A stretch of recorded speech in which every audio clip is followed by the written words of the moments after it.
Your excellency प्रधानमंत्री वांग, दोनों देशों के डेलीगेट्स, मीडिया के साथियों, नमस्कार। पदभार संभालने के बाद प्रधानमंत्री वांग की पहली भारत यात्रा पर मैं उनका हार्दिक स्वागत करता हूं। यह यात्रा और भी विशेष है क्योंकि इस वर्ष हम अपने संबंधों की 60वीं वर्षगांठ मना रहे हैं। फ्रेंड्स, पिछले साल मेरी सिंगापुर यात्रा के दौरान हमने अपने संबंधों को कॉम्प्रिहेंसिव स्ट्रेटेजिक पार्टनरशिप का दर्जा दिया था। इस एक वर्ष में हमारे संवाद और सहयोग में गति और गहराई आई है। आज साउथ ईस्ट एशिया क्षेत्र में सिंगापुर हमारा सबसे बड़ा ट्रेड पार्टनर है। सिंगापुर से भारत में बड़े स्तर पर निवेश हुआ है। हमारे रक्षा संबंध निरंतर मजबूत हो रहे हैं। पीपल टू पीपल संबंध गहरे और जीवंत है। आज हमने अपनी पार्टनरशिप के भविष्य के लिए एक डिटेल्ड रोडमैप तैयार किया है। हमारा सहयोग केवल पारंपरिक क्षेत्रों तक सीमित नहीं रहेगा।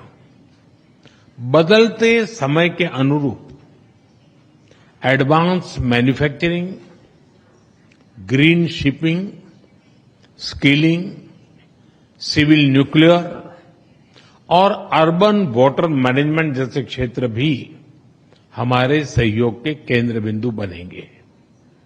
हमने निर्णय लिया है कि आपसी व्यापार को गति देने के लिए द्विपक्षीय कॉम्प्रिहेंसिव इकोनॉमिक कोऑपरेशन एग्रीमेंट और आसियान के हमारे फ्री ट्रेड एग्रीमेंट का समयबद्ध तरीके से रिव्यू किया जाएगा।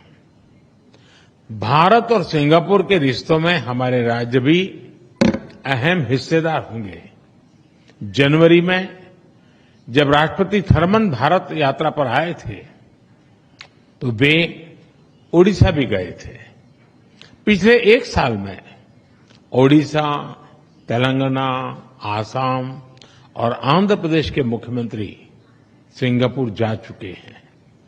गुजरात का गिफ्ट सिटी हमारे स्टॉक मार्केट को जोड़ने का एक और नया सेतु बना है। फ्रेंड, पिछले साल हुए सेमीकंडक्टर इकोसिस्टम पार्टनरशिप समझौते ने रिसर्च और डेवलपमेंट को भी नई दिशा दी है।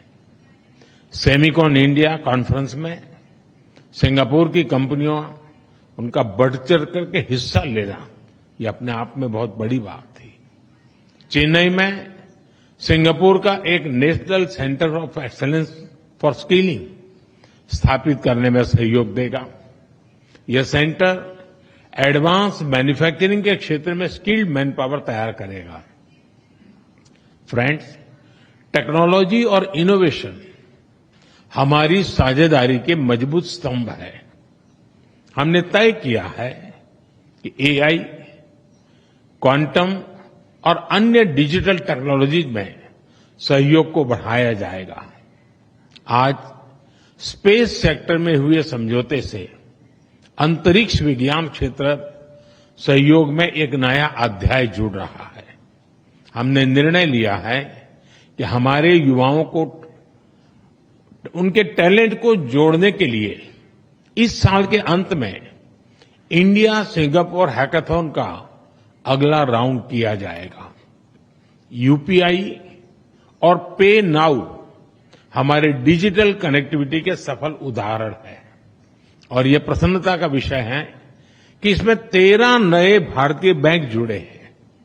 आज green and digital shipping corridors के लिए हुए समझौते से मैरीटाइम सेक्टर में ग्रीन फ्यूल सप्लाई चेन और डिजिटल पोर्ट क्लियरेंस को बल मिलेगा।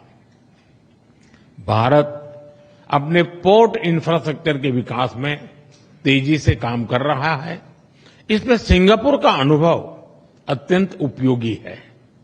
आज हमने सिंगापुर की कंपनी एसपीए इंटरनेशनल द्वारा विकसित Bharat Mumbai container terminal phase 2 का उद्घाटन किया। यह हमारे कंटेनर हैंडलिंग की क्षमता को और बढ़ाएगा। फ्रेंड्स, सिंगापुर हमारी एक्ट ईस्ट पॉलिसी का एक महत्वपूर्ण स्तंभ है। हम आसियान के साथ सहयोग और इंडो पैसिफिक क्षेत्र में शांति और स्थिरता के जॉइंट विजन को आगे बढ़ाने के लिए मिलकर काम करते रहेंगे। आतंकवाद को लेकर हमारी समान चिंताएं हैं। हम मानते हैं कि आतंकवाद के खिलाफ एकजुटता से लड़ना सभी मानवतावादी देशों का कर्तव्य है। पहलगाम में हुए आतंकवादी हमले के बाद भारत के लोगों के प्रति संवेदना और आतंकवाद के खिलाफ हमारी लड़ाई में समर्थन के लिए मैं प्रधानमंत्री वोंग और सिंगापुर सरकार का आभार व्यक्त करता हूं। Excellency, our relations go far beyond diplomacy. This is a partnership with purpose, rooted in shared values, guided by mutual interests and driven by a common vision for peace, progress and prosperity. हमारी इस भागीदारी में आपकी निजी प्रतिबद्धता के लिए मैं आपका आभार व्यक्त करता हूं। बहुत बहुत धन्यवाद। Thank you.